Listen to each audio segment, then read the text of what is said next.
नमस्कार विद्यार्थी मित्रांनो, सगळ्यांचं स्वागत आहे सह्याद्री ज्ञानवर्स या एज्युकेशनल चॅनलवरती.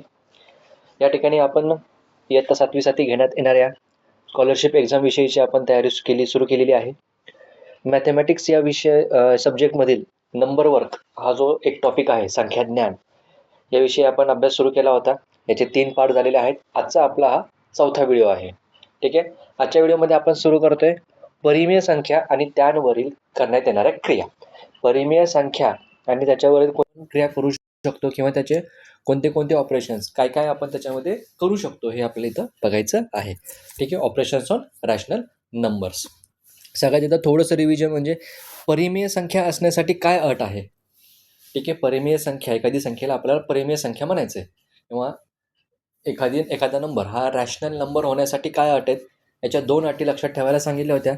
पहिली अट आहे तुमची, तो जो नंबर आहे तो P/Q या फॉर्ममध्ये लिहिता आला पाहिजे. ठीक आहे. P/Q या फॉर्ममध्ये लिहिता आला पाहिजे, म्हणजे त्याला न्यूमरेटर पण पाहिजे आणि त्याला डिनॉमिनेटर पण पाहिजे. ठीक आहे. याच्यासाठी दुसरी जी अट आहे ती म्हणजे जो डिनॉमिनेटर आहे Q, हा Q नॉन झिरो पाहिजे. हा Q काय पाहिजे तुम्हाला? नॉन झिरो पाहिजे. ठीक आहे. या 2 अटी लक्षात ठेवायचा. P/Q, P/Q हा फॉर्मॅट पाहिजे, लिहिता यायला पाहिजे. ठीक आहे. आणि दुसरं जो डिनॉमिनेटर आहे, जो छेद आहे, जो Q आहे या ठिकाणी, तो नॉन झिरो पाहिजे, म्हणजे झिरो सोडून तो कोणताही दुसरा नंबर पाहिजे. ठीक आहे. ह्या 2 अटी लक्षात ठेवायच्यात. पुढं बघा, सर्व पूर्णांक आणि अपूर्णांक संख्या यांना परिमेय संख्या म्हणतात. सर्व पूर्णांक आणि अपूर्णांक संख्या यांना परिमेय संख्या म्हणतात. ओके. फॉर एक्झाम्पल जर सांगायचं झालं इंग्लिशमध्ये, आपण आधी बघूया. All integers and fractions are rational numbers. All integers and fractions are rational numbers. For example आपण जर सांगायला गेलो 1/4 हा फ्रॅक्शन आहे. ठीक आहे. आता हा फ्रॅक्शन आहे, याच्यामध्ये काय फॉलो केलं आहे? P/Q फॉर्म फॉलो केला आहे आणि Q नॉट इक्वल टू 0 ह्या दोन्ही कंडिशन इथं फॉलो केलेल्या आहेत. त्यामुळं 1/4 हा जरी फ्रॅक्शन असला तरी तो रॅशनल नंबरमध्ये येणार हे आपल्याला समजतं. ठीक आहे. पुढचा एक सपोज मी 23 नंबर घेतला. आता हा आहे तुमचा पूर्णांक म्हणजे इंटिजर आहे. ठीक आहे. हा पण तुमचा P/Q फॉर्ममध्ये लिहिता येतो आणि याचा जो डिनॉमिनेटर असणार आहे हा नॉन झिरो असणार आहे.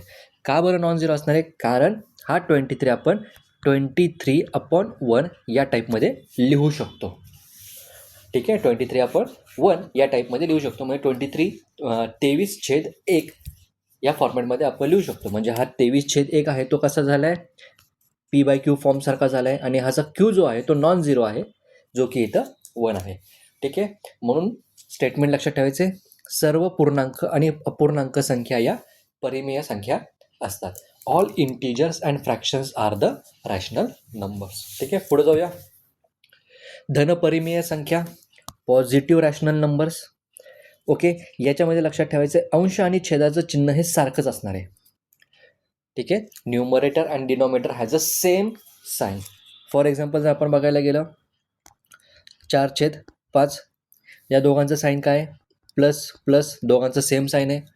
किंवा ह्यालाच आपण म्हणू शकतो, घेतलं -4/-5 -4/-5 याचे पण दोन्हीही साईन काय आहेत? सेम आहेत, म्हणून याला पॉझिटिव्ह रॅशनल नंबर म्हणणार. आता हे पॉझिटिव्ह रॅशनल नंबर कसे आले सर? इथं दोन्हीकडे निगेटिव्ह साईन आहेत, बरोबर. इथं पण निगेटिव्ह साईन आहे, इथं पण निगेटिव्ह साईन आहे, वजाचं चिन्ह आहे दोन्हीकडं. मग हा पॉझिटिव्ह धनपरिमेय संख्या कशी होईल? याच्यासाठी आपल्याला पुढे जाऊन बघायचं आहे चिन्हांचे नियम आपल्याला बघायचे, ज्याच्यामध्ये वजा चिन्ह आणि अजून दुसरं एक वजा चिन्ह, ह्याच्यामध्ये जर गुणाकार आणि भागाकार असेल तर उत्तराचं जे चिन्ह असतं ते अधिकचं चिन्ह असतं, प्लसचं चिन्ह असतं, म्हणून त्याला पॉझिटिव्ह रॅशनल नंबर म्हणणार आहे. ठीक आहे. हे कळालं. पुढं बघा, ऋणपरिमेय संख्या, याच्यामध्ये अंश व छेद यांपैकी एकाला ऋणचिन्ह आहे. ठीक आहे. Either numerator or the denominator has a negative sign. ठीक आहे. निगेटिव्ह रॅशनल नंबर कधी असणार आहे? एकतर त्याचा न्यूमरेटर निगेटिव्ह असेल किंवा डिनॉमिनेटर निगेटिव्ह असेल. ठीक आहे. फॉर एक्झाम्पल जर बघायला गेलं -4/5 हा निगेटिव्ह आहे, हा इथे न्यूमरेटरमध्ये म्हणजे अंशाला निगेटिव्ह चिन्ह आहे. आणि पुढं जर आपण बघितलं 4/-5 इथे डिनॉमिनेटर म्हणजे छेदाला वजा चिन्ह आहे. ठीक आहे, इथे एक गोष्ट लक्षात ठेवायची आहे, जरी इथं डिनॉमिनेटरला छेदाला निगेटिव्ह साईन जरी असेल तरी कॅल्क्युलेशन करताना, ठीक आहे, जरी इथं डिनॉमिनेटरला निगेटिव्ह साईन जरी असेल तर कॅल्क्युलेशन करताना हे साईन तुम्हाला न्यूमरेटरमध्ये म्हणजे अंशामध्ये शिफ्ट करावं लागतं. ठीक आहे, कॅल्क्युलेशन करताना एवढी गोष्ट लक्षात ठेवायची. ओके, डिनॉमिनेटर किंवा छेद हा जेवढा जमेल तुम्हाला तेवढा पॉझिटिव्ह म्हणजे धन ठेवायचा आणि मग कॅल्क्युलेशन, मग त्याचे ऑपरेशन सुरू करायचे. ठीक आहे, पण जर तुम्हाला प्रश्न विचारला खालीलपैकी कोणती परिमेय संख्या ही ऋणपरिमेय संख्या आहे, which of the following rational number is negative rational number, आणि त्याच्यामध्ये जर असा ऑप्शन आला तर ते तिथं करेक्ट द्यायचं आहे. ओके, हे लक्षात ठेवायचं. पण कॅल्क्युलेशन करताना जर असंच कॅल्क्युलेशन केलं तर उत्तर चुकणार. सो त्यासाठी वजाचं चिन्ह वर शिफ्ट करायचं आणि त्याला कन्वर्ट करायचं. ठीक आहे, एवढं लक्षात राहील. पुढे जाऊया. नोट, आता हे महत्त्वाचं लक्षात घ्यायचं. सामान्यपणे परिमेय संख्यांनाच अपूर्णांक संख्या म्हणतात. ओके, आपण इन जनरल ज्या मॅथमॅटिक्समध्ये ज्यांना जास्त डीपमध्ये अभ्यास करायचा वाटत नाही, किंवा कधी कधी असा गैरसमज होतो की परिमेय संख्या आणि अपूर्णांक संख्या सेमच आहेत.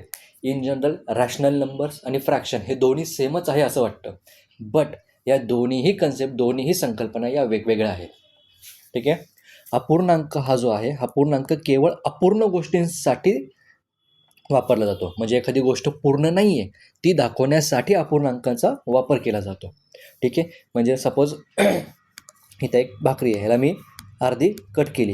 आता हा जो उरलेला भाग आहे याला दाखवण्यासाठी, हा पूर्ण आहे का? नाही, हा अपूर्ण आहे. याला दाखवण्यासाठी काय होतं, अपूर्णांक वापरला जातो. ओके, मग परिमेयमध्ये काय, रॅशनल नंबरमध्ये काय होतं? मग रॅशनल नंबरमध्ये अपूर्ण आणि पूर्ण दोन्हीही गोष्टी दाखवू शकतो. अपूर्ण आणि पूर्ण दोन्हीही गोष्टी दाखवू शकतो, आणि हे दाखवण्याचं पद्धत काय, तोच आहे अंश आणि छेदाच्या रूपात. फॉर एक्झाम्पल, इथं अर्धी भाकरी आपण बघितली. ठीक आहे, 1/2 हा अपूर्ण आहे. ठीक आहे, पूर्णांक आहे त्यामुळे तो परिमेयमध्ये पण गेला. बट जर माझ्याकडे अख्खी एक भाकरी आहे सपोज, किंवा चपाती आहे, त्याला मी 1/1 लिहू शकतो ना. एक अख्खी आहे, यालाच मी 1/1 लिहू शकतो की नाही? लिहू शकतो. P/Qचा form, Q not equal to 0, दोन कंडिशन्स फॉलो होतात. मग हा जो पूर्ण, आता हा पूर्ण होता, मग हा पूर्ण कुठे गेला? परिमेय संख्येमध्ये गेला. मग हा जो पूर्ण जर असेल तर तो अपूर्णांकामध्ये जाईल का? तर तो पूर्णांकामध्ये जाणार नाही. हे गोष्ट लक्षात ठेवायची, दोन्ही कॉन्सेप्ट वेगवेगळे आहेत. आता परिमेय म्हणजे रॅशनल नंबर्समध्ये अपूर्ण गोष्टी पण आहेत आणि पूर्ण गोष्टी पण आहेत, दोन्ही गोष्टी आहेत. मग यामुळेच काय करायचं, यामुळेच लक्षात ठेवायचं, परिमेय संख्यांची उदाहरणे सोडवताना पूर्णांक संख्या आणि अपूर्णांक संख्यांना वापरण्यात येणारे दोघांचेही नियम आपल्याला वापरावे लागतात. ठीक आहे, इंग्लिशमध्ये सांगायचं झालं, rational numbers are use to show incomplete things as well as complete things. ठीक आहे, यामुळेच while solving the examples on rational numbers we have to use the rules of both integers and fractions. ठीक आहे, integer आणि फ्रॅक्शनचे सगळे rule आपल्याला rational नंबरवरचे example solve करताना आपल्याला वापरावे लागणार आहे. ही नोट लक्षात ठेवायची इथं.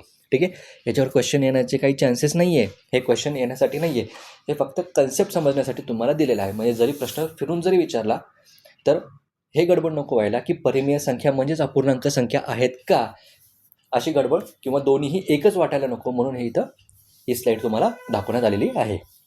पुढे जाऊया. आता बघूया परिमेय संख्यांचा लहान मोठेपणा किंवा कसा बघायचा, किंवा कम्पेअरिंग द रॅशनल नंबर्स. दोन रॅशनल नंबर असतील, 3 असतील, 4 असतील, वॉटेवर, त्यांना कम्पेअर करायचं, बघायचं. कम्पेअर करण्याचा सगळ्यात आपल्याला प्रश्न विचारू शकतात, असेंडिंगला ऑर्डर लावा, डिसेंडिंग ऑर्डर लावा, म्हणजे चढता क्रम लावा, उतरता क्रम लावा, किंवा कोणती परिमेय संख्या मोठी आहे, कोणतं लहान आहे, हे विचारू शकतात. मग परिमेय संख्या म्हणजे काय आपल्याला लक्षात ठेवायचं आहे, त्याच्यामध्ये न्यूमरेटर असणार आहे आणि डिनॉमिनेटर असणार आहे एक. ठीक आहे, अंश पण असणार आहे आणि छेद पण असणार आहे. मग आता याचे 4 टाईप पडतात. ओके, पहिला टाईप येतो आपल्याकडे, जर छेद सारखा आहे आणि अंश वेगळा आहे, डिनॉमिनेटर हा सेम आहे, इक्वल आहे, आणि बट न्यूमरेटर वेगवेगळा आहे. ओके, हा एक टाईप होतो. दुसरा येतो छेद वेगवेगळा आहे परंतु न्यूमरेटर सारखा आहे. ठीक आहे, छेद वेगळा पण न्यूमरेटर सारखा आहे. Different denominator, equal numerator. इक्वलच्या ऐवजी मी इथं ॲक्च्युली हा शब्द लिहायला पाहिजे होता. एकच मिनिट मित्रांनो. सेम. आणि इथं येणार आहे हा सेम न्यूमरेटर. ठीक आहे. इक्वलच्या ऐवजी मी घेतलं फक्त इथं सेम लिहिलं. इथं थोडं चेंज करून घ्या. ओके. आणि तिसरा टाईप आहे छेद वेगळा, अंशही वेगळा. Different denominator, different numerator. आणि चौथा टाईप येतो छेद सारखा आहे, अंश पण सारखा आहे, सेम डिनॉमिनेटर, सेम न्यूमरेटर. आता हा जो भाग आहे चौथा, आता सगळा सोपा आहे. छेद सारखा आहे, अंश सारखा आहे, म्हणजे 2 रॅशनल नंबर दिले. ठीक आहे. 2 रॅशनल नंबर दिलेत तुम्हाला. त्यांचं सगळ्यांचं छेद सेम आहे, न्यूमरेटर पण सेम आहे. म्हणजे जे रॅशनल नंबर आहेत ते सगळे एकसारखेच आहेत ना. मग त्याच्यामध्ये कोणी मोठा कोणी छोटा असणार आहे का? सगळेच एकाच लेवलचे इक्वल असणार आहेत. ठीक आहे. त्यामुळे ह्याच्यामध्ये शिकण्यासारखं काहीच नाही आहे. हां, फक्त याच्यामधनं एक कन्सेप्ट पुढे येते इक्विव्हॅलंट फ्रॅक्शनची, ज्याची गरज आपल्याला क्वेश्चन सॉल्व करताना पडते. इक्विव्हॅलंट रॅशनल नंबर किंवा इक्विव्हॅलंट फ्रॅक्शन, त्या कन्सेप्टची आपल्याला पुढे गरज पडणार आहे. पण ते आपण पुढे बघूया काय आहे ते. ओके. पहिल्यांदा बघूया असे न्यूमरेटर. ठीक आहे. सॉरी, अशा परिमेय संख्या, असे रॅशनल नंबर्स ज्यांचा छेद सारखा आहे पण अंश वेगवेगळा आहे. ओके. फॉर एक्झाम्पल जर मी घेतलं 3/4 आणि इकडे घेतलं 2/4. अजून एखादं एक्झाम्पल नंतर घेऊ आपण, एवढं सोडू आधी. आता इथं अंश वेगवेगळा आहे. ओके. अंश वेगवेगळा आहे, न्यूमरेटर डिफरंट आहे, बट छेद सारखा आहे, डिनॉमिनेटर सेम आहे. ओके. मग अशा याच्यामध्ये जो अंश मोठा असेल ती परिमेय संख्या मोठी असणार आहे. ज्याचा अंश मोठा ती परिमेय संख्या मोठी. मग याच्यामध्ये 4 डिनॉमिनेटर सेम आहे. वरती अंश कोण आहे? 3 आणि 2. मोठा अंश कोण आहे? तिसरा. 3 नंबर हा जो आहे, कुठे गेला? हां, हा जो आहे हा मोठा असणार आहे. त्यामुळे इथं तुमचं सिम्बॉल येणार आहे ग्रेटर दॅनचं. ठीक आहे. 3/4 हा 2/4 पेक्षा मोठा आहे. ठीक आहे. या टाईपमध्ये तुम्हाला इथं स्टडी करायचं आहे. आता पुढचा बघूया. अंश लहान असेल तर परिमेय संख्या लहान असणार आहे. वरचंच एक्झाम्पल आपण घेतलं. चला दुसरं घेऊया आपण, काय हरकत नाही.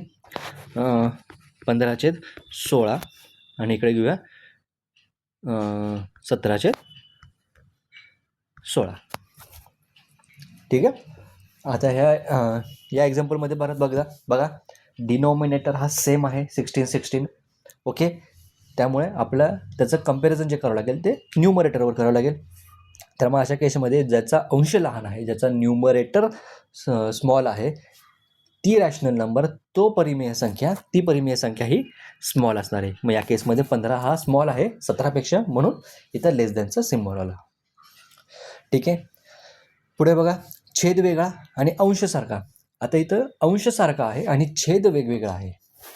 ठीक आहे. इथं अंश सारखा आहे आणि छेद वेगवेगळा आहे. आपण बघूया एक्झाम्पल 4/3 आणि 4/2. ह्याच्यामध्ये अंश सारखा आहे बघा, बट छेद वेगवेगळा आहे. Numerator is same and the denominator is different. मग अशा केसमध्ये ज्याचा डिनॉमिनेटर मोठा ती परिमेय संख्या लहान. मग याच्यामध्ये डिनॉमिनेटर 3 मोठा आहे, जो मोठा डिनॉमिनेटर ती लहान परिमेय संख्या. ठीक आहे. मग जर छेद लहान असेल तर मग ज्याचा छेद लहान आहे त्याची परिमेय संख्या मोठी. ओके. मग इथं घेतलं 16/15 आणि इथं घेतलं मी 16/17. तर अशा केसमध्ये ज्याचा छेद लहान आहे ती परिमेय संख्या मोठी. म्हणजे याच्यामध्ये 16/15 ही जी परिमेय संख्या आहे, हा जो रॅशनल नंबर आहे काय असणार आहे? मोठा असणार आहे. ठीक आहे. लक्षात आहे सगळ्यांच्या? पुढे जाऊया. छेद वेगळा आणि अंशही वेगवेगळा. छेद वेगळा आणि अंशही वेगळा, दोन्हीही वेगवेगळा आहे. आता ह्याच्यामध्ये काहीच ताळमेळ नाही आहे. ओके. मग अशा केसमध्ये काय करायचं? छेद समान करून घ्यायचा आणि मग अंशावरून लहान मोठेपणा ठरवायचा. ठीक आहे. याच्यामध्ये छेद समान करून घ्यायचा आणि अंशावरून ठरवायचं की कोणता लहान आहे कोणता मोठा आहे. म्हणजे छेद समान केला म्हणजे हा जो पार्ट आहे हा तुम्ही कशासारखा कन्वर्ट केला? याच्यामध्ये कन्वर्ट केला. आणि मग तुम्हाला हा क्रायटेरिया वापरून कोणती परिमेय संख्या मोठी आहे कोणती छोटी आहे हे तुम्हाला तिथं लक्षात घ्यायचं आहे. ठीक आहे. ह्याला आणखीन एक भाग आहे क्रॉस मल्टिप्लिकेशन. ठीक आहे. तिरपा गुणाकार करून सुद्धा आपण ह्याला सॉल्व करू शकतो. ओके. 2 प्रकारे आपण हे करू शकतो. एक आहे आपला एल सी एम काढून, म्हणजे जो छेद समान करून, आणि दुसरा आहे आपला क्रॉस मल्टिप्लाय. मल्टिप्लाय करायचं, तिरपा गुणाकार, याला आपण तिरपा गुणाकार म्हणतो मराठीमध्ये, गुणाकार करून करू शकतो. ठीक आहे, एक एक्झाम्पल घेऊन बघूया. 2/3 4/5. ठीक आहे, आता याच्यामुळे तुम्हाला विचारलं की कोणता मोठा आहे कोणता छोटा आहे. याला दोन प्रकारे करता येतं. तिरपा गुणाकार करायचा. तिरपा गुणाकारामध्ये काय करायला लागतं आपल्याला, या 5चं मल्टिप्लिकेशन या 2 सोबत आणि 3चं मल्टिप्लिकेशन 4 सोबत. म्हणजे इकडे येणार तुमचा 5 दुने 10 आणि इकडे येणार तुमचा 4 त्रिक 12. म्हणजे ही वाली परिमेय संख्या तुमची समान आहे, मोठी आहे. 4/5 इज अ ग्रेटर दॅन 2/3. आता हे झालं क्रॉस मल्टिप्लिकेशनने, बरोबर.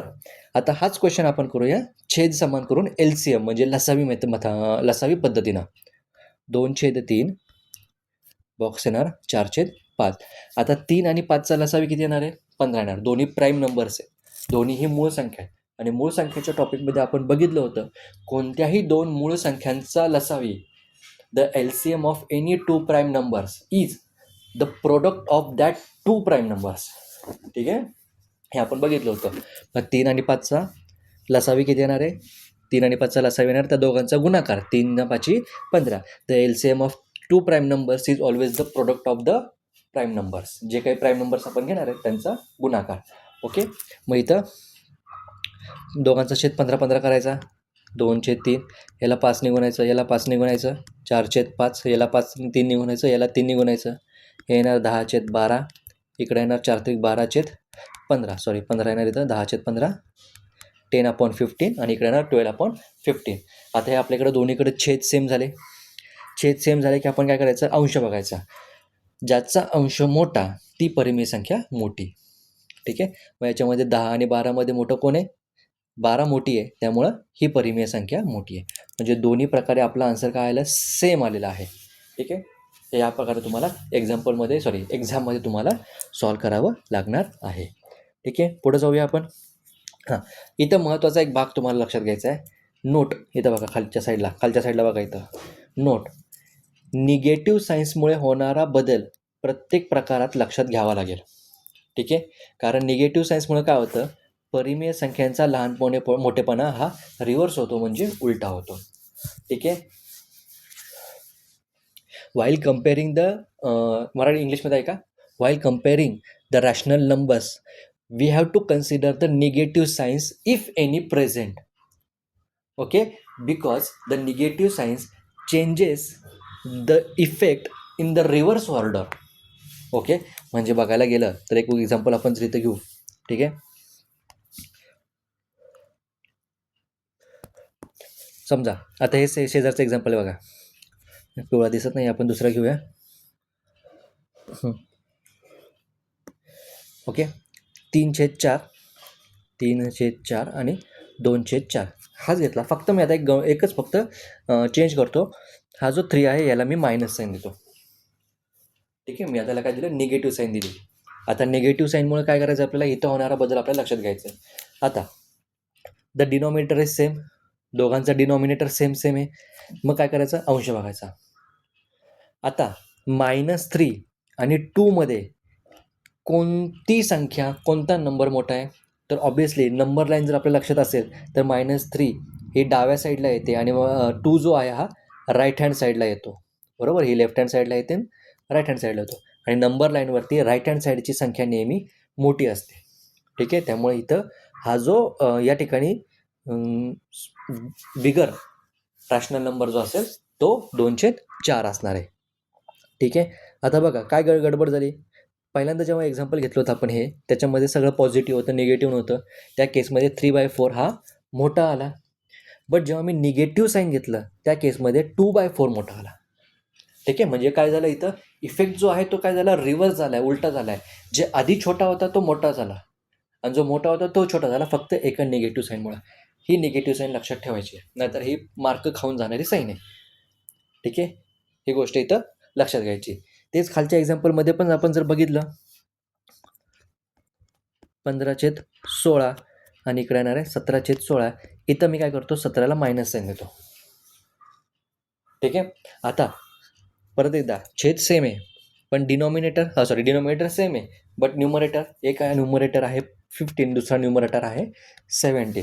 आता नंबर लाईनवरती हा जो -17 आहे, -17 वजा 17, हा येणार तुमचा लेफ्ट हँड साईडला नंबर लाईनवरती बरं का, इथं नाही, या क्वेश्चनमध्ये नाही.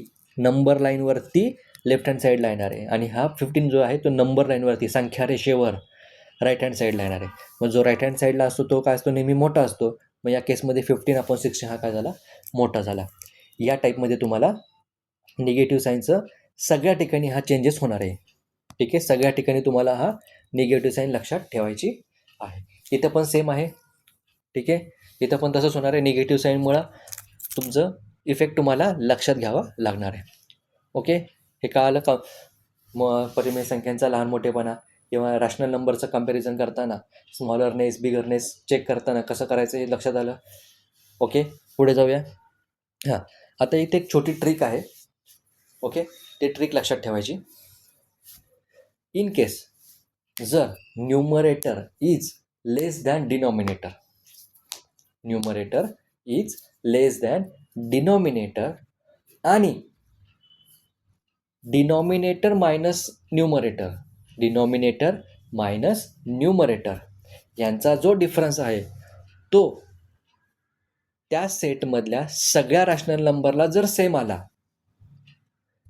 ठीक आहे, त्या सेटमधल्या सगळ्या रॅशनल नंबरला परिमेय संख्यांना जर सारखा आला, then ascending and descending order, चढता क्रम, ठीक आहे, चढता क्रम आणि उतरता क्रम हा डिपेंडंट आहे तो डिनॉमिनेटरवरती, छेदावरती तो डिपेंडंट असेल. ठीक आहे, परत एकदा लक्षात घ्या. काही ग्रुप ऑफ तुम्हाला हे दिलेत, रॅशनल नंबर्स दिलेत. ओके, आणि याचा तुम्हाला चढता क्रम किंवा उतरता क्रम विचारला आहे. तर या केसमध्ये सगळ्यात पहिल्यांदा तुम्हाला बघायचं आहे, न्यूमरेटर हा डिनॉमिनेटर लेस दॅन पाहिजे आणि डिनॉमिनेटर मायनस न्यूमरेटर यांचा जो डिफरन्स आहे तो सगळ्यांसाठी सेम पाहिजे. याच्यासाठी जो असेल तोच याच्यासाठी. ठीक आहे, मग अशा केसमध्ये जो डिनॉमिनेटर असेल, जो छेद असेल, त्याच्यावरती तुमची चढता क्रम असेंडिंग ऑर्डर किंवा उतरता क्रम डिसेंडिंग ऑर्डर डिपेंडंट असेल. एक एक्झाम्पल करून दाखवलंय बघा इथं. 13/14, 20/21, 11/12, 16/17 हे दिलं, मला एक्झाम्पल दिलेलं आणि तुम्हाला विचारले arrange these rational numbers in ascending order or the descending order. ठीक आहे, या रॅशनल नंबरला या परिमेय संख्यांना चढत्या किंवा उतरत्या क्रमामध्ये लावायला सांगितलं. मग सगळ्यात पहिल्यांदा चेक करा, न्यूमरेटर आणि डिनॉमिनेटर सगळ्या केसमध्ये स्मॉल आहे का? सगळ्या केसमध्ये न्यूमरेटर स्मॉल आहे का? बघा बरं, याच्यामध्ये हा न्यूमरेटर आहे, हा डिनॉमिनेटर आहे. 13 इज लेस दॅन डिनॉमिनेटर म्हणजे 14 म्हणजे numerator is less than denominator. पहिल्या केसमध्ये तर बरोबर आहे. दुसऱ्या केसमध्ये 20 लेस than 21, again numerator less than denominator. ठीक आहे, इकडं पण तसंच. 11 हा लहान आहे 12पेक्षा म्हणजे अंश हा लहान आहे छेदापेक्षा. ठीक आहे, 16चं पण सेम आहे. म्हणजे पहिली condition numerator less than denominator हे चौघांनाही, numerator is less than denominator हे चारही रॅशनल नंबरला ॲप्लिकेबल होत आहे. पहिली स्टेप झाली. आता दुसरी स्टेप, D-N हा डिफरन्स बघायचा प्रत्येकासाठी. D-N. मग पहिल्या केसमध्ये 14 - 13 डिफरन्स आला 1. दुसऱ्या केसमध्ये 21 - 20 डिफरन्स आला 1. तिसऱ्या केसमध्ये 12 - 11 गॅप आली 1ची. आणि चौथ्या केसमध्ये 17 - 16 पुन्हा एकदा गॅप आला 1चा. म्हणजे चारही याच्यामध्ये गॅप तुमचा हा सेम आहे. हा डिफरन्स काय आला तुमचा? सेम आला आहे. मग आता पहिली कंडिशन झाली, दुसरी कंडिशन झाली. मग आता तुमचं जे ऑर्डर आहे हे डिनॉमिनेटरवरती डिपेंड असणार आहे. मग डिनॉमिनेटर कोणते आहेत? 14, 21, 12, 17. 14, 21, 12, 17. 14, 21, 12, 17. आता या डिनॉमिनेटरला मी असेंडिंग ऑर्डरमध्ये लावलं आहे. या डिनॉमिनेटरला बरं का, फक्त डिनॉमिनेटरला 12, 14, 17, 21 असेंडिंग ऑर्डरमध्ये. मग 12शी रिलेटेड कोणता फ्रॅक्शन आहे किंवा कोणता रॅशनल नंबर आहे? 11/12. It will be less than. 14शी रिलेटेड कोण आहे? 13/14 लेस दॅन. 17शी रिलेटेड 16/17 लेस दॅन. 21शी रिलेटेड 20/21. ठीक आहे, या टाईपमध्ये तुम्हाला डिनॉमिनेटरवरती तुम्हाला ही असेंडिंग ऑर्डर तुमची झाली. आणि याच्याच उलट काय असणार आहे? Descending order. ठीक आहे, हे लक्षात आलं? पुन्हा एकदा जर नाही लक्षात आलं थोडंसं बॅकमध्ये घ्या, रिव्हर्समध्ये घ्या आणि हा एवढा टॉपिक पुन्हा एकदा बघा. ठीक आहे, या 2 कंडिशन फक्त समजल्या पाहिजे. या 2 कंडिशन समजल्या की बाकीचं काय सोपं आहे, बाकीचं काय सोपे आहे, इझी. ठीक आहे, लक्षात आलं सगळ्यांच्या? पुढे जाऊया. ठीक आहे, अजूनही सांगतो, हे जर गोष्ट लक्षात आली नसेल, ही ट्रिक तुमच्या लक्षात आली नसेल, डोक्यात बसली नसेल, व्हिडिओ थोडा बॅकवर्ड करा, रिव्हर्स करा, ठीक आहे, आणि पुन्हा एकदा बघा. ठीक आहे, पुढे जाऊया. फॉर एनी 2 रॅशनल नंबर, कोणत्याही 2 परिमेय संख्यांसाठी, सपोज मी एक्झाम्पल घेतले ए अपॉन बी आणि सी अपॉन डी, असे 2 रॅशनल नंबर घेतलेत मी, रँडम आहेत. ठीक आहे, तर सगळ्यात पहिल्यांदा तुम्हाला काय करायचं आहे, first make the denominator positive. सगळ्यात पहिल्यांदा काय करायचं, डिनॉमिनेटर तुम्हाला पॉझिटिव्ह करायचं. मी तुम्हाला मगाशी म्हटलं, जेवढं जमेल तेवढं डिनॉमिनेटर पॉझिटिव्ह ठेवायचा कॅल्क्युलेशन करताना. ठीक आहे, क्वेश्चन देताना, जर एक्झाममध्ये क्वेश्चन देताना जर एक्झामिनरनी डिनॉमिनेटरमध्ये जर निगेटिव्हचं साईन दिलं असेल आणि काही कॅल्क्युलेशन्स करायचे असतील, तर सगळ्यात पहिल्यांदा डिनॉमिनेटरचं मायनस साईन हटवायचं आणि ते न्यूमरेटरमध्ये शिफ्ट करायचं, हे लक्षात ठेवायचं. ओके, म्हणजे या केसमध्ये ए अपॉन बी दिलं आहे आणि सी अपॉन मायनस डी दिला आहे, तर कॅल्क्युलेशन करताना सगळ्यात पहिल्यांदा या सी अपॉन डीचं करायचं, ए अपॉन बी तसंच राहील आणि सी अपॉन डीचं होईल मायनस सी अपॉन डी. या टाईपमध्ये तुम्हाला शिफ्ट करायचा असतो मायनस साईन. त्याच्यानंतर पुढं आहे क्रॉस मल्टिप्लिकेशन. हे तुम्हाला मागाशी मी थोडक्यात सांगितलंच आहे, परत एकदा बघून घेऊ. Cross multiplication, A upon B C upon D. Numerator आहे तसाच ठेवायचा, ए आणि सी. ठीक आहे, आणि मल्टिप्लिकेशनमध्ये दुसऱ्याचा डिनॉमिनेटर इकडे घ्यायचा, तो डी इकडे घ्यायचा आणि बी तिकडे न्यायचा, सी इंटू बी. म्हणजे हे मल्टिप्लिकेशन होईल तुमचं ए डी आणि सी बी. इथं बी आहे, sorry, C B. Okay, A D आणि सी बी, तेच तुम्हाला इथं ए डी आणि सी बी दिसतं आहे. ओके, आता याच्यावरती तुम्ही कन्क्लुजन काढू शकता, जर ए डी आणि बी सी हे दोन्ही सेम असतील तर तुमचे हे दोन्हीही रॅशनल नंबर सेम असणार आहेत. ठीक आहे, जर ए डी हा बी सीपेक्षा ग्रेटर असेल, ए डी बी सीपेक्षा बिगर असेल, तर मग त्याच केसमध्ये ए अपॉन बी हा जो रॅशनल नंबर आहे तो सी अपॉन डीपेक्षा मोठा असणार आहे. आणि त्याच्याचबरोबर उलटं, जर ए डी स्मॉल असेल बी सीपेक्षा, तर सी डीपेक्षा सी अपॉन डी हा ए अपॉन बीपेक्षा मोठा असणार आहे. ठीक आहे, हे नीट बघून घ्या. थोडंसं बोलताना काहीतरी गडबड केली असं वाटतंय मला. परत एकदा बघा, जर A D is equal to B C असेल तर ए अपॉन बी हा इक्वल असणार आहे बी अपॉन सीपेक्षा. ठीक आहे, दुसरी कंडिशन, जर ए डी ग्रेटर असेल बी सीपेक्षा, तर त्या केसमध्ये ए अपॉन बी ग्रेटर असणार आहे बी अपॉन सीपेक्षा. आणि तिसरी कंडिशन आहे, जर ए डी स्मॉलर असेल बी सीपेक्षा, तर त्या केसमध्ये ए अपॉन बी हा स्मॉल असणार आहे सी अपॉन डीपेक्षा. ठीक आहे, हे लक्षात आलं. नोट, इथं परत एकदा नोट लक्षात ठेवायची. ठीक आहे, if there is a negative sign, ही नोट लक्षात ठेवायची. If there is a negative sign in the above equations, म्हणजे या इक्वेशन्समध्ये जर निगेटिव्ह साईन असेल, ठीक आहे, then you must consider the effect or changes causing by that negative sign. ठीक आहे, मगाशी मी तुम्हाला म्हटलं, ए अपॉन बी आणि मायनस सी अपॉन डी यांचं मल्टिप्लिकेशन केलं तर ए डी आणि हे येणार आहे मायनस बी सी. मायनस आला आहे म्हणजे हा काय असणार आहे, ऑब्वियसली स्मॉल असणार आहे ए डीपेक्षा. ठीक आहे, आता दोन्हीकडे मायनस असेल तर minus A upon B minus C upon D, तर या केसमध्ये मायनस ए बी आणि इकडं मायनस सी डी, हे दोन्ही लक्षात आले. आता इथे गडबड काय होणार आहे, जर minus A B is equal to minus C D असेल तर minus A upon B is equal to minus C upon D. हे क्लिअर आहे, याच्याबद्दल कोणाला काही डाऊट नाही आहे. मग तसंच मायनस ए बी असेल मायनस सी डी असेल, याच्यामध्ये तुम्हाला चेक करावं लागेल कोणता लहान आहे कोणता छोटा आहे, त्यानुसार तुमचा रॅशनल नंबर छोटा मोठा असणार आहे. ठीक आहे, निगेटिव्ह साईनला लक्षात ठेवायचं आहे. हे लय गोंधळ घालणार, निगेटिव्ह साईनला गोंधळ घालणार. जेवढं तुम्ही प्रॅक्टिस करताल तेवढं तुमच्यासाठी चांगलं आहे. ओके, परत एकदा सांगतोय, निगेटिव्ह साईन्सचं लक्षात ठेवायचं आहे. ओके, पुढे जाऊया. पुढचा पॉईंट आपल्याला बघायचा आहे इक्विव्हॅलंट फ्रॅक्शन किंवा इक्विव्हॅलंट रॅशनल नंबर्स. सममूल्य परिमेय संख्या किंवा सममूल्य अपूर्णांक संख्या, दोन्हीमध्ये मेथड सेम आहे. ओके, फ्रॅक्शन और rational numbers having equal values is non as equivalent fraction or equivalent rational number. ज्या रॅशनल नंबरची, ज्या परिमेय संख्यांचं मूल्य हे सेम आहे त्या सगळ्यांना इक्विव्हॅलंट म्हणजे सममूल्य परिमेय संख्या म्हणतात. म्हणजे फॉर एक्झाम्पल 1/2 भाकरी घेतली, याचे 2 भाग केले, ठीक आहे. पुढचा घेतला 2/4. आता 4 भागामधले 2 भाग, हे 4 भाग आहेत, त्यातले हे 2 भाग. आता हे दोन्ही मला सेम दिसत आहेत, मग ह्यांना म्हणणार मी सममूल्य, इक्विव्हॅलंट. लक्षात आलं? इक्विव्हॅलंट, दोघांचं मूल्य काय मला सेम दिसतं इथं. ह्याच्यामध्ये पण तेवढाच भाग आहे, त्याच्यामध्ये पण तेवढाच भाग आहे, फक्त लिहिताना मेथड बदललेली आहे. मग या दोघांना म्हणणार मी इक्विव्हॅलंट रॅशनल नंबर. ओके, यांना म्हणायचं इक्विव्हॅलंट रॅशनल नंबर. आता इक्विव्हॅलंट रॅशनल नंबर 2 प्रकारे काढता येतात. एक बाय गुणाकार, बाय मल्टिप्लिकेशन, आणि दुसरं बाय भागाकार म्हणजे बाय डिव्हिजन. या 2 पद्धतीनं काढता येतं, ठीक आहे. मग आपण जरा एक्झाम्पल बघूया इथं. सपोज मी एक एक्झाम्पल घेतला, काय बरं घेऊ, एक जरा अवघड घेऊया. 42/126, ठीक आहे. 42/126.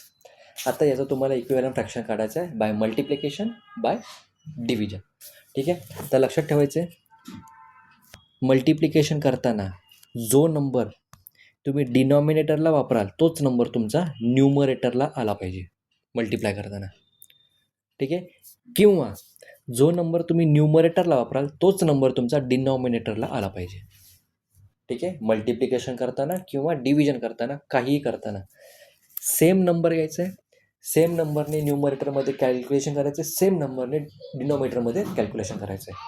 मग तुम्ही मल्टिप्लिकेशन गुणाकार करत असाल तर दोन्हीकडंही सेम पाहिजे, इथे पण तोच पाहिजे, इथेही तोच पाहिजे, ठीक आहे. सिमिलरली सेम एक्झाम्पल मी खाली घेतो, 42/126.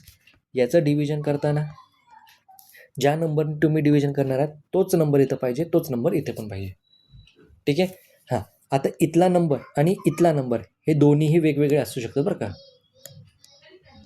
दोन्हीही नंबर वेगवेगळे असू शकतात, ठीक आहे. असं कंपल्शन नाही आहे की मल्टिप्लिकेशन करण्यासाठी जो वापरला आहे तोच डिव्हिजनसाठी वापरला पाहिजे, असं काही कंपल्शन नाही.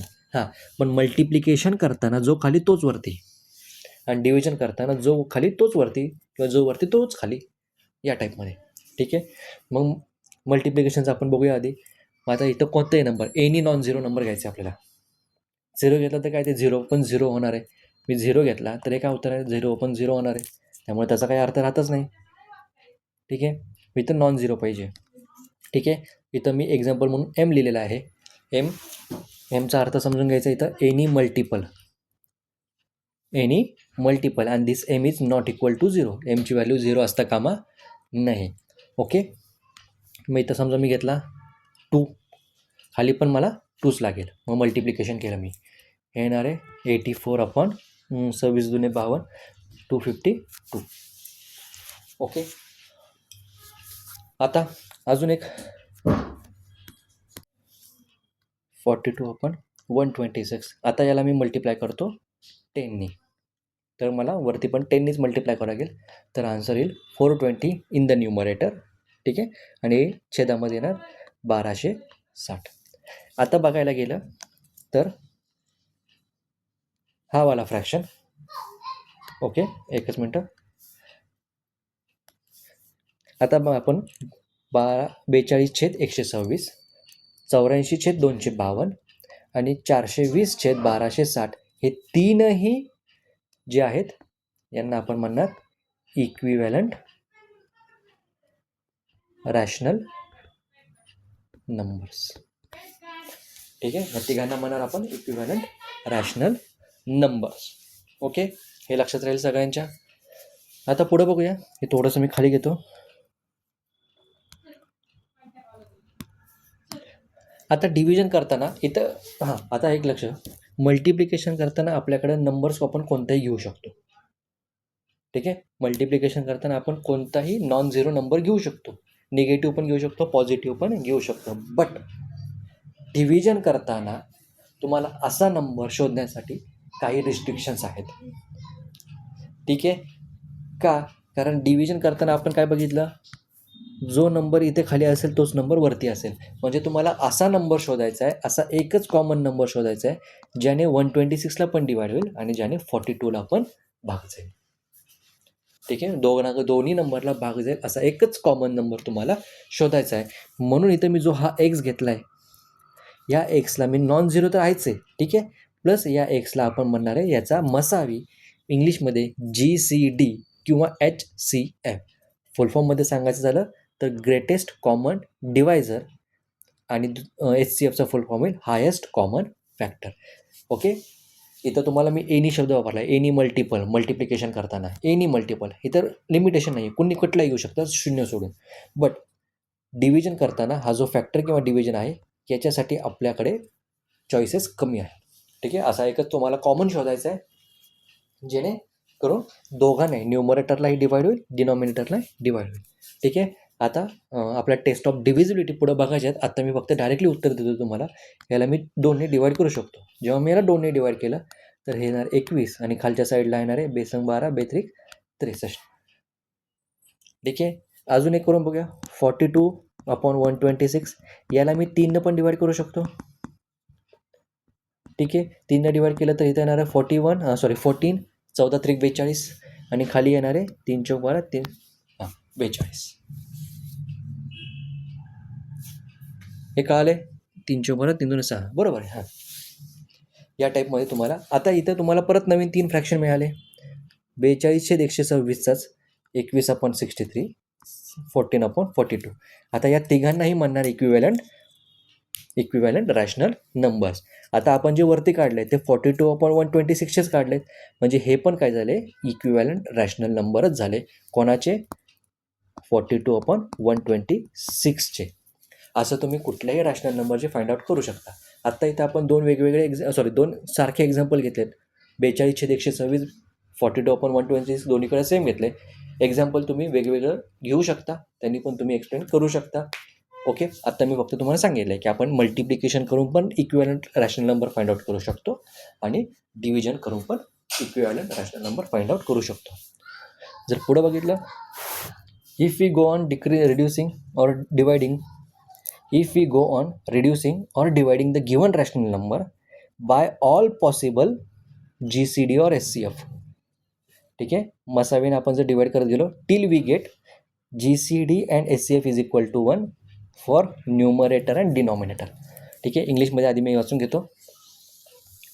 If we go on reducing or dividing the given rational number by all possible GCD or SCF till we get GCD or SCF as 1 for numerator and denominator. The rational number we get is known as the simplest form of that rational number. मराठीमध्ये सांगायला गेलं, एखादी एक परिमेय संख्या दिली आहे, तिला आपण रिड्यूस करत गेलो, बारीक करत गेलो, डिवाइड करत गेलो, भागाकार करत गेलो. कधीपर्यंत भागाकार करत गेलो आणि कशाने? जेवढे पॉसिबल आपल्याकडे मसावी असतील त्या 2 अंशाचे आणि छेदाचे, त्या दोघांचे जेवढे पॉसिबल मसावी आपल्याकडे असतील त्या सगळ्यांनी आपण भाग देत गेलो. कधीपर्यंत भाग द्यायचा आहे? जोपर्यंत आपल्याला मसावी 1 भेटत नाही, त्या अंशाचा आणि त्या छेदाचा मसावी 1 भेटत नाही. असं जोपर्यंत आपण करत गेलो भेटत नाही, असं जोपर्यंत आपण करत गेलो, तो जो शेवटचा आपल्याला परिमेय संख्या भेटणार आहे त्याला म्हणतो आपण संक्षिप्त रूप. काही पुस्तकांमध्ये त्याला सरळ रूप किंवा काही पुस्तकांमध्ये त्याला अतिसंक्षिप्त रूप म्हटलं जातं. ठीक आहे, एक्झाम्पल घेऊन मागचंच एक्झाम्पल घेऊया आपण. 42/126. ठीक आहे, 42/126 याला आपण पहिल्यांदा 2नी भाग दिला होता, म्हणजे 2 यांचा मसावी आहे. मसावी 2 नाही, मसावी 2 नाही, कॉमन फॅक्टर होता तो. याला 2नी भाग दिला, उत्तर आलं 21/63. ओके, याला परत पॉसिबल होतं 7ने आपण भाग देऊ शकतो. 7 3 जा 21, 7 9 जा 63. याला परत अजून आपण डिवाइड करू शकतो 3 3 1 जा 3, 3 3 जा 9. आता याला 1/3ला आपण पुढं डिवाइड करू शकतोय का? नाही. आता फक्त आपल्याकडे काय राहिला? 1 राहिला. 1नेच डिवाइड करू शकतो. आता ही जी कंडिशन आली, या कंडिशनमध्ये मला कोणता फ्रॅक्शन नंबर भेटला किंवा कोणता रॅशनल नंबर भेटला? 1/3 भेटला. This is the simplest form of 42/126. ठीक आहे. हा जो 1/3 आपल्याला भेटला सगळ्यात शेवटी, हा काय अतिसंक्षिप्त रूप आहे कोणाचा? 42/126चा. ठीक आहे. आता इथं मला किती वेळा डिव्हिजन करावं लागले? 3 वेळा करावं लागले. काही प्रॉब्लेम नाही. 3 असो, 4 असो, 5 वेळा, कितीही वेळा मला डिव्हिजन करायला लागू दे. 42/126वरनं मी कुठे गेलो? रिड्यूस केला 21/63वरनं, याच्यावरनं परत रिड्यूस केला 3/9वरनं, याच्यावरनं रिड्यूस केला 1/3वरनं. आता ह्याचं पुढं रिडक्शन पॉसिबल आहे का? तर नाही, पुढं रिडक्शन पॉसिबल नाही आहे. मग हा जो 1/3 शेवट आला, this is the simplest form of given rational number. हे अतिसंक्षिप्त रूप झालं किंवा सरळ रूप झालं दिलेल्या परिमेय संख्येचं. ठीक आहे. इथपर्यंत कळालं आहे सगळ्यांना? एखादा टॉपिक, एखादा पॉईंट कळाला नसेल, रॅशनल नंबर थोडा अवघड आहे समजायला, त्यामुळे एखादा पॉईंट कळाला नसेल, एखादा मुद्दा कळाला नसेल तर व्हिडिओला बॅक करा, रिव्हर्समध्ये जा, पुन्हा एकदा बघा. त्याच्यावरचे एक्स्ट्राचे क्वेश्चन असतील तुमच्या टेक्स्टबुकमध्ये, ते सॉल्व करायचा प्रयत्न करा. ठीक आहे. त्याच्यानंतरही काही डाऊट असेल तर कॉमेंटमध्ये मला लिहून पाठवा. पुढच्या व्हिडिओमध्ये मी त्याचं निराकरण किंवा त्याला सॉल्व करायचा प्रयत्न किंवा एक्सप्लेन करायचा प्रयत्न मी नक्की करेन. ठीक आहे. आत्ता आपण हा व्हिडिओ इथेच थांबवूया. पुन्हा भेटूया लवकरच नवीन व्हिडिओसह. याच्या पुढचा भाग आपण स्टडी करणार आहोत. ठीक आहे. तोपर्यंत व्हिडिओ आवडला असल्यास किंवा माझं जे टीचिंग आहे ते तुम्हाला आवडत असेल तर व्हिडिओला लाईक करा. त्यानंतर व्हिडिओला लाईक करा म्हणजे मला असं काय म्हणू ना, म्हणजे जर तुम्हाला आवडत असेल ना तर व्हिडिओला नक्की लाईक करा. ठीक आहे. फक्त एक थंब दाबायचं आहे तुम्हाला, बाकी काय नाही. तुम्ही तो थंब दाबला ना, मला फक्त कळतं की तुम्हाला तो व्हिडिओ कळतो आहे. ओके. तुम्हाला शिकवलेलं कळतं आहे. आता ऑनलाईनमध्ये समोर मला चेहरे दिसत नाही आहेत, त्यामुळे तुम्हाला समजलं आहे नाही समजलं आहे काही कळत नाही, पण तुमचं ते लाईक मला नक्की कळणार आहे. तुम्ही लाईक केलं आहे म्हणजे तुम्हाला तो व्हिडिओ आवडलेला आहे हे मला कळतं आहे. व्हिडिओ आवडलेला आहे म्हणण्यापेक्षा मी शिकवलेलं तुम्हाला कळतं आहे हे मला कळण्यासाठी लाईक नक्की करा. ठीक आहे. आणि जर व्हिडिओ समजला असेल, असे अजून व्हिडिओ आपण टाकणार आहोत, त्याचं सगळ्यात पहिल्यांदा नोटिफिकेशन तुमच्यापर्यंत पोचावं यासाठी चॅनलला सबस्क्राईब नक्की करा आणि मित्रांसाठी नक्की शेअर करा. ठीक आहे. लवकरच भेटूया पुढच्या व्हिडिओमध्ये पुढच्या काही पॉईंट्ससह. तोपर्यंत जय हिंद, जय महाराष्ट्र.